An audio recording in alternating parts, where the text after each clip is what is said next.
Welcome to the Default Profitable Podcast. You're listening to the next episode, and I'm your host, Matt Nettleton. Today, we're going to focus on what it takes to start a business services company. We'll be talking about some successes, some failures, and some real lessons with a friend of mine, Brad Seaman. Brad, welcome to the show. Hey, thanks, Matt. Looking forward to it. Now, we've probably known each other, I would say probably 15, 20 years. Right, yeah, probably going on 15 years, yeah. Yeah, so why don't we do this? Why don't we introduce yourself and your company to the people that are listening. Yeah, so Brad Seaman, I'm the CEO and co-founder of Monster Connect, and we provide a platform that allows you to speak with 8 to 12 live decision makers an hour. So as you know, getting people on the phone gets harder and harder every year, and we've developed a product where we combine AI and human intelligence to get you on the phone with your prospects faster and more efficiently. All right. So I'm just going to lead with the obvious. I was on LinkedIn and somebody told me cold calling was dead. Why would I need to be on the phone? That's fun. I think it's like any channel. I sort of think about it like the gym. If you go in and you put in the effort, you get the results. I think that cold calling is easy typically that's said by someone that's selling a product that is an alternative to phone prospecting. I think at the end of the day, getting people on the phone, having conversations is one of the quickest ways to generate new business. And I know very few people who, when you call someone and you're calling the right person, if you have a product that's going to make them better, I think it's natural. It's a natural inclination to want to talk to someone that has a better has a better product or has a product that can give you an edge. So I don't think cold calling is dead. I mean, there's definitely some challenges that I think exist in all the outbound channels, but it's still alive and well, and we still have companies generating lots of revenue. Yeah, and I say that totally because I hear it all the time from people, and I'm like, you're insane. And we refer to the phone as the magic money box because it's the only thing you can do that effectively controls your revenue over time. Yeah, I think given the opportunity, I went to the founder of Kyle Porter, the founder of Sales Loft, used to do this thing called the B2B camp. And he had a guy come in whose name was Alan Nance, who ran an email marketing company called What Counts. And he got on. Had I known he was going to give this little spiel, I would have sponsored the whole thing because it would have played right into our brand and product. But he basically made the statement of, hey, if you had an opportunity to send an email or get somebody on the phone, which one would you do? And you want to get somebody on the phone. It's the one thing you can control, right? Yeah. You have control over the direction of the conversation. And, I think there's a significant advantage to being able to have actual conversations with your prospect. I think one of the big challenges is, particularly in certain markets, it's, figuring out, it really comes down to a data play, is getting the right people on the phone. I listen to a lot of recordings for our team and for our clients. And the one thing that I consistently see is when I hear not interested, it usually has a lot to do with the fact that you don't have the right person on the phone. That there hadn't been the right amount of energy put into trying to make sure that you got the right contact, because people are inevitably not interested in things that aren't interesting to them. So, well, and I think the problem, regardless of channel, is relevance. Relevance. If you're not relevant to somebody, it doesn't matter what channel. Doesn't matter what channel you're doing it on. Right. And if you're making crappy cold calls, my experience is typically you're irrelevant to the person that you're talking to. 100%. 100%. Getting the right person on the phone is the most important thing outside of what you say. Yeah. Let's dive into what led you to start the business. What led you to start Monster Connect? Yeah, so I would love to say that, I found a problem. I went to dinner. We crafted up the business idea on a napkin and we went to market. but it really was a series of events that occurred that got me into the business. So my family owned a call center that did lead generation for mortgage companies. And I cut my teeth in my first couple jobs were inside the family business. So I ran, my primary job was I referred to as the nighttime DJ for the night shift for about 300 call center reps.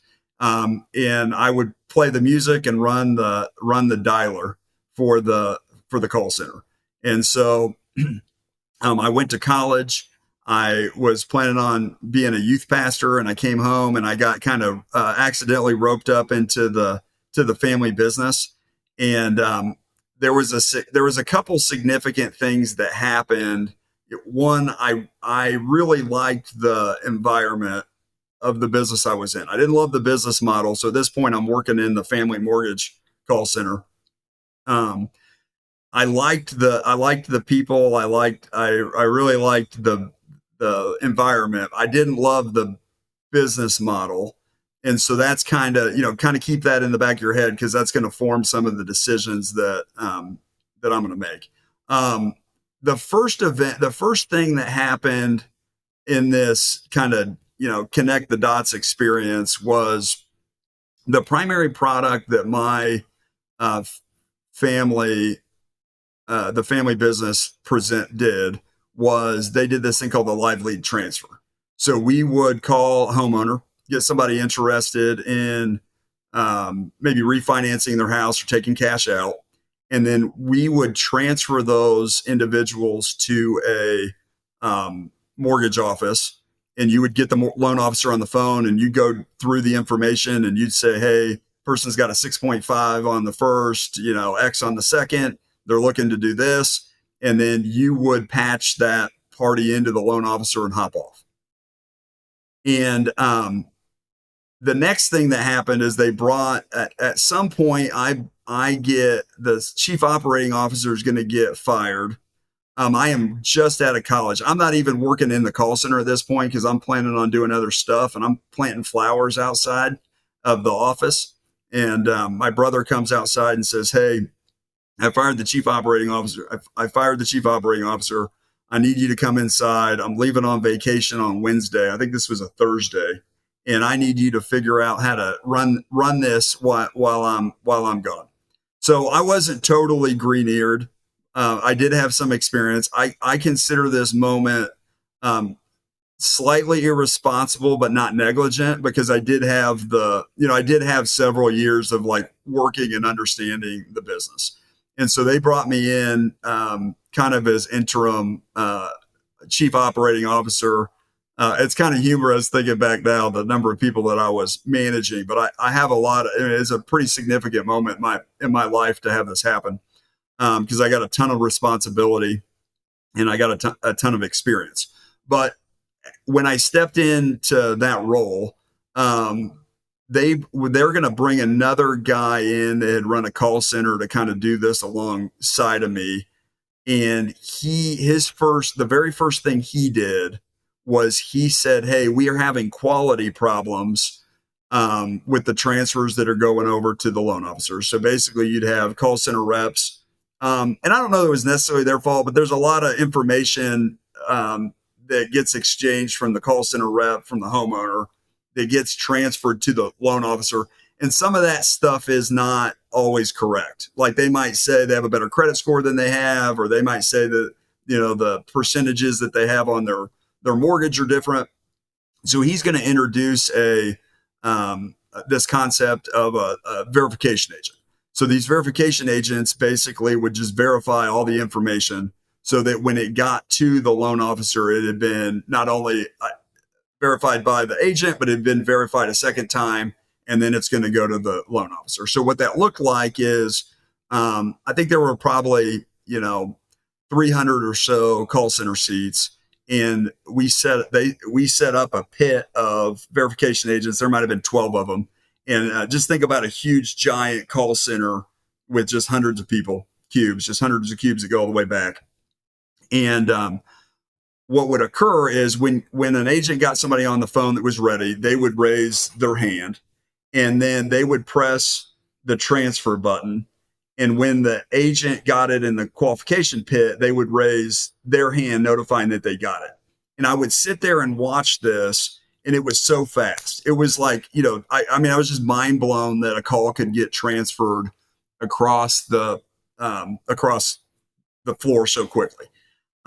Really kind of the same technology you got on your cell phone, right? You do a 3-way call, or you merge into a conference line. When you hit a button, you kind of get in faster than you'd expect, yourself to get in.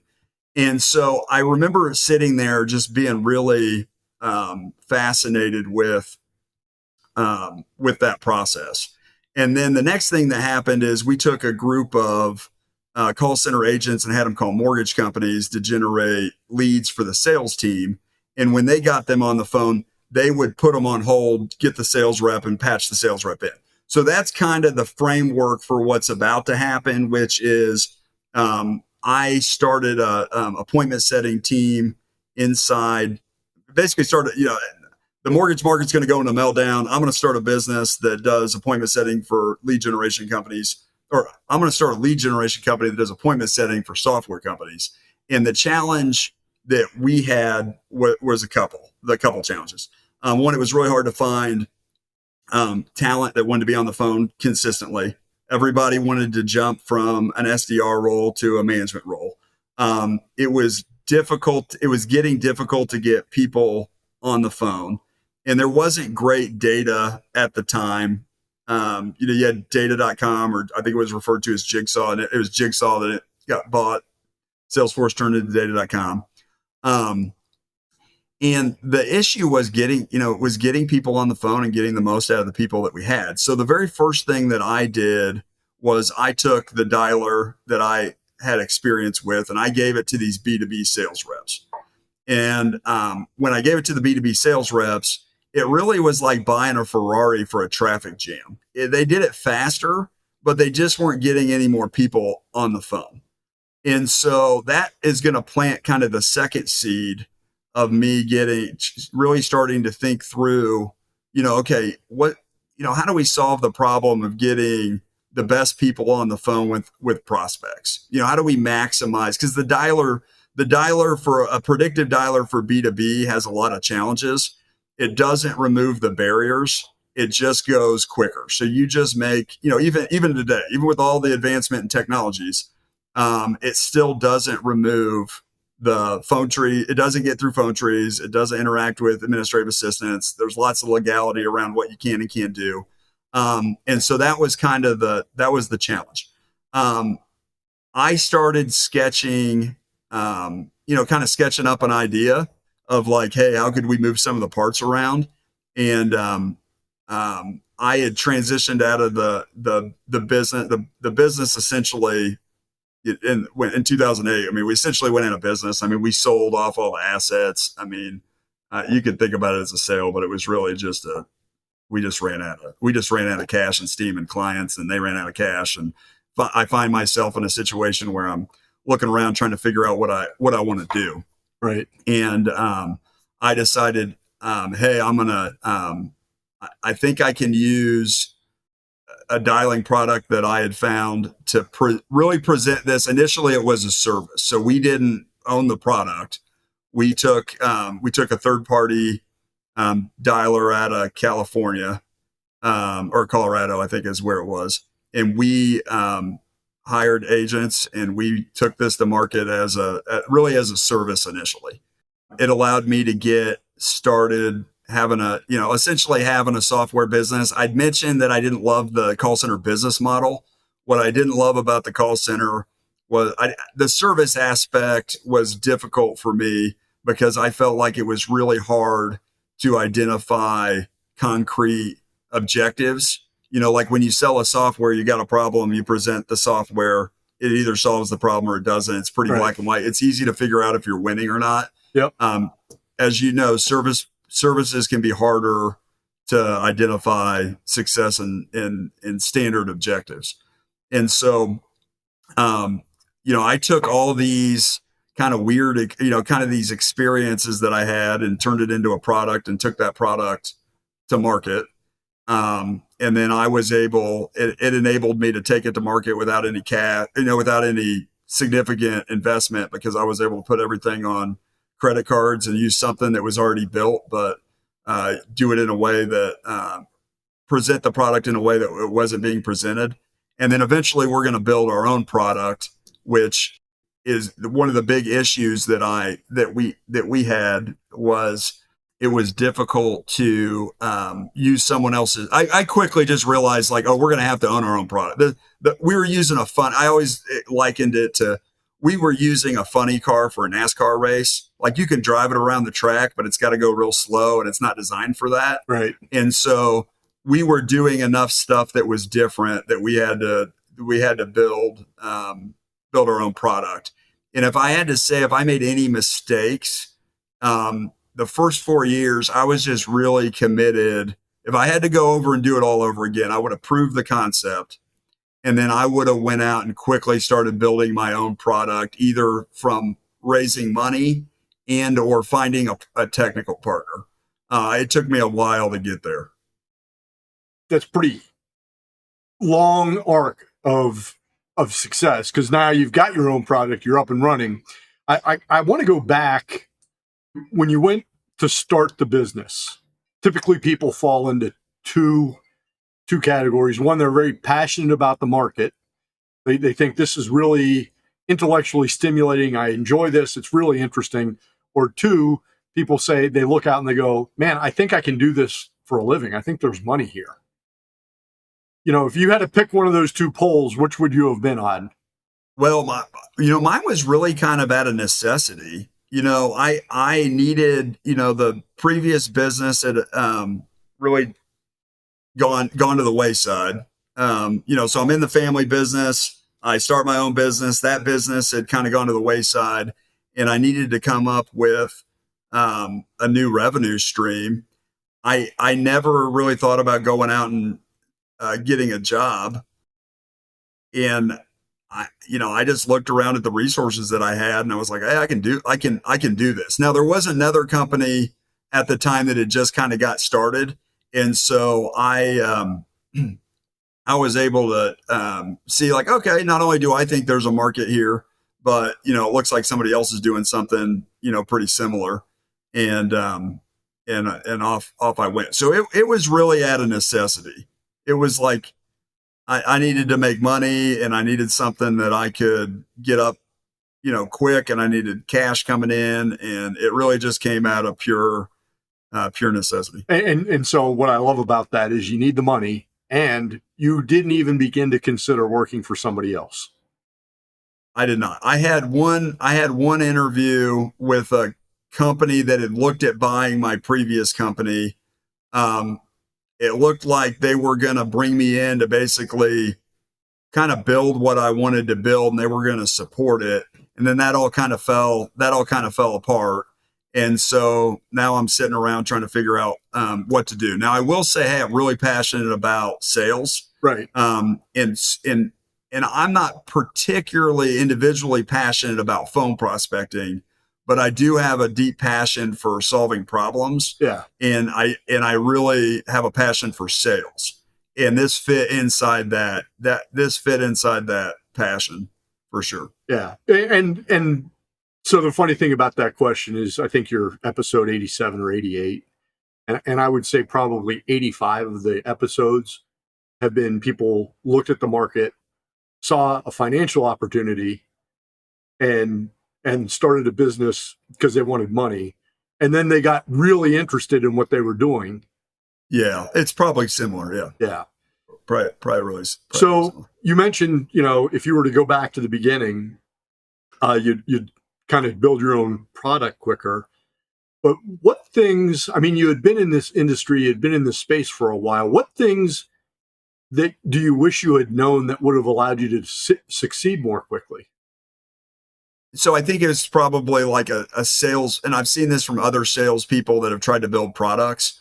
I think it was a naivete around the importance of development. I would have just built my own product sooner. I probably would have raised money. Now, we've not raised any money. I built a business that I'm really proud of.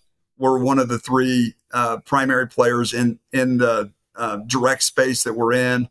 I'm super proud of what we've built. I built a business that I'm super proud of.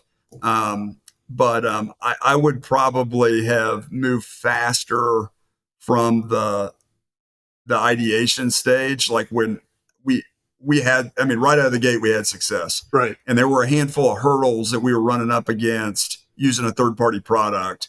I would have done whatever I could have done to hire a developer sooner. Yeah. How much of a business plan did you start with? Zero. I mean, there was really not any planning. I mean, I think I came up with the idea in September, and 3 weeks later we're in business. And, by April we were doing $1 million. We had $1 million worth of annual revenue. And we were rolling. And the mistake that I made is I just assumed that, we had so much initial success that was going to continue. And then we just ran into lots of technical problems using someone else's solution. Right. Because, like I said, if I had to go back quickly, I proved that people would send us money. I ran down to my State Farm. I started it, I think September 27th or something like that is when I'm thinking, hey, I think I was sitting in my bedroom putting together a website on Wix. And then I think sometime in mid-October, we're going to get our first deal. And I had to run down to my State Farm agent and have them fax me the contract to my State Farm. Oh, yeah. Borrowing somebody else's fax machine. Yeah, which you wouldn't even fax anything now. But at the time, it still was. The other thing that was going on, too, when I started the business is, the cloud was really kind of in peril. In the sense that people didn't know whether the cloud was going to take off or whether this software as a service was going to take off. And I've seen articles where they say the Oracle CEO, which I just Larry, what is the Oracle CEO's name? Larry Ellison. That he was going around really evangelizing the cloud. That's not how I remember it. I remember him being very concerned about whether the cloud was going to take. They had bought, Salesforce had just kind of entered the market 2010, 2011. That's really when they're starting to take off. But Oracle had bought Siebel, which was the primary, product, right? And the CRM at the time. And there was just a lot of question marks around whether, around privacy, around security, around deployment, on whether the cloud was going to work or not. And it was a little bit of it was definitely an interesting time and a lot of questions around whether this was even what I was trying to pull off was even going to be possible. Right. So you jump into this and, everybody says you got to have a plan and you got to have reserves. Right, you got to have savings, 6 months savings, because it sounds like you probably had that set aside. That was no big deal. I didn't have anything. Yeah. I mean, I didn't have anything. Yeah. Well, so and again, having done 80 of these episodes, everybody's like, yeah, you probably ought to have a plan, but I didn't. Or I had a plan. It was just all wrong. You probably ought to have savings, but I didn't. And you probably ought to have a plan B, and I didn't. And so as long as you have those three things, we're good. I think in an ideal situation that would have been great. Yeah. I mean, I think the trajectory of the business. I mean, look, it is hard to run a business to get something off the ground when you're siphoning out its cash, right, to support your lifestyle. Right. So, had I not had to take a salary for 12 months, that would have really helped. Had I had other partners in the business that didn't have, at the time, I started the business with my roommate from college, and we're going to kind of divide ways early on, really over some of the challenges of of using someone else's product. I mean, Yeah. I had the experience, I had the background. I knew this was possible. I had seen it. I had seen the general process happening in the environment that I grew up in. So I knew like the transferring of phone calls, but we're moving from like my experience was in a call center where you were on a floor and all the servers were in the building. Right. And then we're starting a business where, we had 100 or so reps across South America. And and people, all the salespeople were virtual. And so there were some challenges around whether or not this was going to be possible to do at scale. Right. And so him and I are going to kind of split ways there in the first year and a half. What year did you actually start now? I just want to make sure. October 2010 is when we got the first deal. Right. And then essentially 2011 is kind of when I consider the start date. So let me ask this, because you got all this stuff going on. There's all kinds of uncertainty. You're pretty sure you can do it. You need the money. You're pretty sure the technology exists. You can line everything up. You got the market. You kind of see it's out there. But if 2024 you could sit down next to September 2010 you, which is when it started, right? And it's the night before you really open the doors and say, hey, this is what I'm going to do. And 2024 you says, okay, listen, you're going to make it. It'll be fine. But here's what you should focus on first. What's the first thing as a new business owner you should have done? So being sales minded, I think we were over sales focused. Okay. So I think we were just all sales. And then the product was kind of secondary we just felt like, hey, we could sell through everything else. Right. If I had to go back in time, in April of 2011, I would have went out and probably raised a small amount of money. I would have hired a developer, and then I would have also hired a client success manager. Those are the two big things that I would have done different. Now, I want to, for people that are listening, I just want to put what I heard you say, and you can tell me if I'm. Once you figured out that you were right, there was money in this, you'd have taken the operations and made them yours rather than try to buy somebody else's. 100%. Yeah, because you can't be in control. Like, you can't let someone else be in control of your primary product. The thing you deliver, I mean, if you deliver beer, you got to be in charge of the beer, what it tastes like. Yeah. Nobody else cares about your business as much as you care about it. Yep. And, what I was running up against is, and there are some success stories. Like, I think if you look at Exact Target, I think when I've heard them talk about their business, they were running a service business. They hired a firm, they built a product. That firm built that product until they raised money. And at some point they're going to build their own team. Yeah. I think that that is far and few between of the success stories that I have seen. Yeah. Very few companies succeed putting their primary, the primary thing that makes clients happy in someone else's hands. Right. All right. Well, that's a quick 30 minutes. Here's the final thing I want to ask you. If you had a single 1-sentence summary of what somebody thinking about starting a business could take as a lesson from your experience, what would it be? I think it would be, start small and then scale fast. Like, once you have some success, try to amplify that success as fast as you can. Yeah. Well, and focus, when you say start small and scale fast, start small. Once you start generating revenue, focus on that and scale that revenue as quickly as possible. Yeah. And the mistake that I made is that I assumed that meant sell more.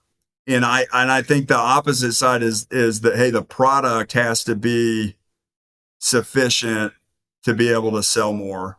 And I just continued to try to continue to sell my way out of a leaky bucket. Yeah. Because there were just problems. We were just using a product that wasn't designed for this. Right. All right. Well, I think we got to wrap up there before we hit another half hour, but let's wrap up. So I'm going to remind the listeners, you're going to be able to find more information about Monster Connect and Brad at defaultprofitable.com in the show notes. 3 ways you can help us. Obviously, subscribe wherever you're listening, leave a review wherever you're listening, and then you hear something like this and you think it's interesting, share it with somebody else. Brad, I think we both enjoyed the conversation. I appreciate you being a guest. Yeah, thank you so much. No problem. And for our listeners, we'll be back next week with another episode. And until then, stay focused, keep working, stay profitable.